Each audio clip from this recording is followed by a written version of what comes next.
simple. Cette exposition, c'est également une exposition qui parle de ma vie, qui parle de ma carrière. Je suis artiste photographe. Je ne veux pas faire comme tous les autres qui écrivent des biographies.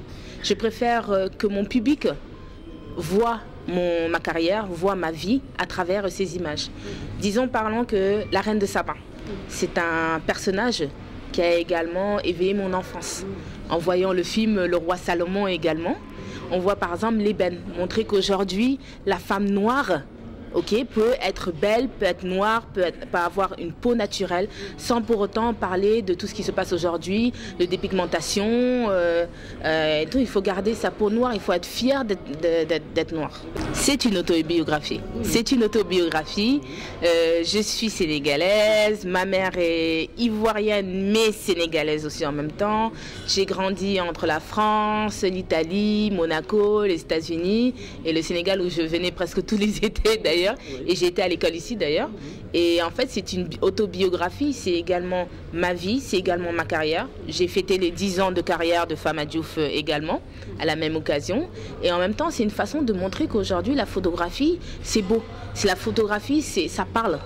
Je pense que vous avez vu également dans mes différentes photos où il y a eu ce contraste de mélange de couleurs et de noir et blanc. Alors, ce mélange de couleurs, c'est très simple, c'est-à-dire que le noir et blanc, pourquoi? C'est l'époque de nos grands-mères. Quand on regardait les photos de nos grands-mères, elles étaient en noir et blanc. Une photo noir et blanc vous parle plus qu'une photo en couleur. Il y a plus de vie, il y a plus d'histoire. Pourquoi ce mélange de contraste noir et blanc? Je me suis dit, pourquoi pas faire ce mélange de noir et blanc. Quand vous êtes en noir et blanc, il y a même en couleur noir et blanc, il n'y a pas de différence. Qui est noir, qui est blanc, qui est jaune, il n'y a pas de différence. Qui est musulman, qui n'est pas musulman, qui est catholique, il n'y a pas de différence.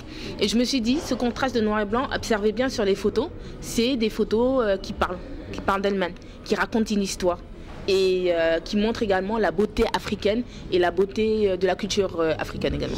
L'égalité des femmes. L'égalité des femmes. Aujourd'hui, je pratique un métier d'homme. Aujourd'hui, trouver une femme sénégalaise qui est photographe professionnelle à Dakar, ça ne court pas les rues.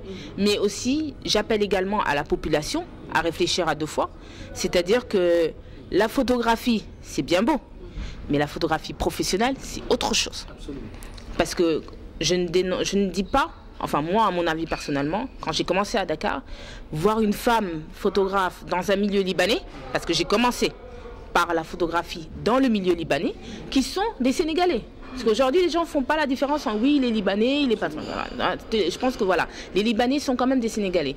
Les gens disent que oui, les Libanais sont racistes. Les Libanais ne sont pas racistes. Moi, je suis rentrée dans le milieu libanais. Je suis sénégalaise et noire, et fière de l'être. Donc aujourd'hui, ce qui se passe, j'ai commencé par un milieu difficile à rentrer en tant que Sénégalaise. Et aujourd'hui, la communauté sénégalaise me connaît également pour mes différentes prestations. C'est l'égalité. C'est l'égalité, c'est-à-dire qu'aujourd'hui, une femme peut faire un travail d'homme et même mieux parce qu'on a un œil beaucoup plus dans le détail. Honnêtement, beaucoup de choses, je vais leur dire, beaucoup de courage. Ne baissez pas les bras. Vous tombez, vous vous relevez. Ne restez pas par terre et dire non, je ne peux pas réussir. Non, il faut réussir. Il faut savoir qu'on a des ambitions dans la vie et il faut aller de l'avant. Si on ne va pas de l'avant, on va reculer et on sera toujours au même point. Il faut aller de l'avant et il faut oser. Il faut oser, il faut choquer. Quitte à choquer pour avancer. Voilà. Effectivement, vous savez ce qui se passe, c'est que notre génération, surtout nous les enfants en particulier, parce que nos parents ont vécu à l'extérieur, mais ils ont eu leurs parents qui sont nos grands-parents, qui les ont mis dans les racines. Et nous, c'est-à-dire que notre génération a un peu perdu ce côté d'ethnie, ce côté de culture, de savoir d'où on vient.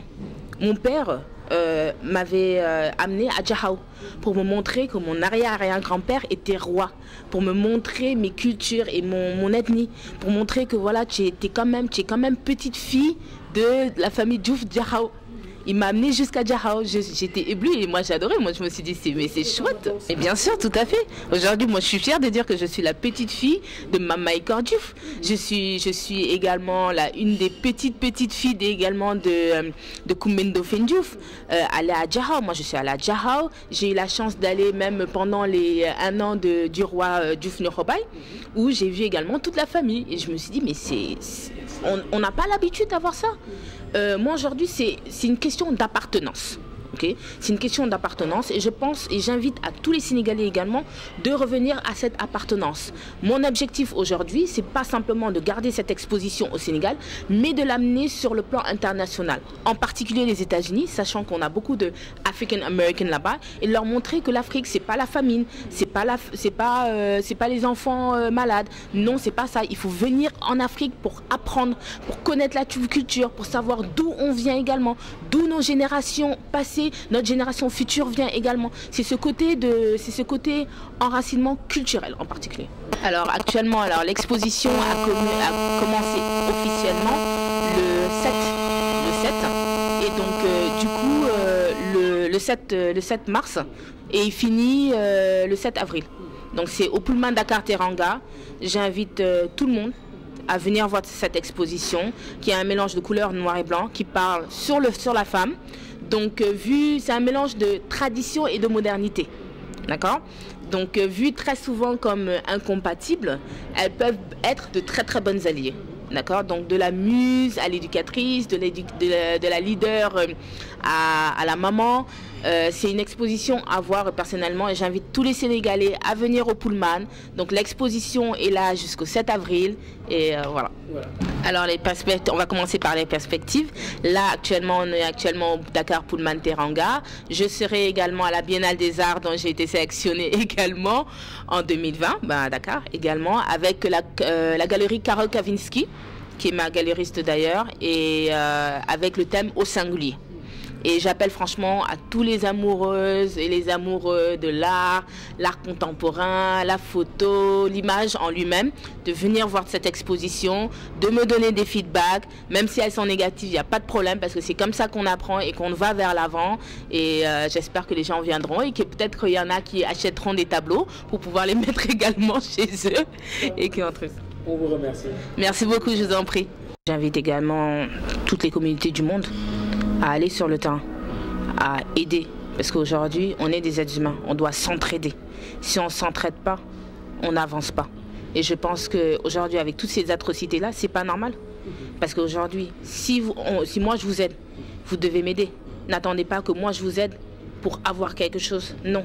Pas par rapport à l'argent, par rapport à parce que tu m'as fait du bien, je vais te faire du bien. Non. Fais du bien parce que Dieu me le demande. Ok? Et parce que je dois t'aider également. Mais c'est vrai que toute cette atrocité aujourd'hui, c'est choquant. Parce qu'il y a 10 ans, 20 ans, il n'y avait pas toute cette atrocité d'aujourd'hui. Et on se pose la question, mais que est devenu l'homme aujourd'hui ?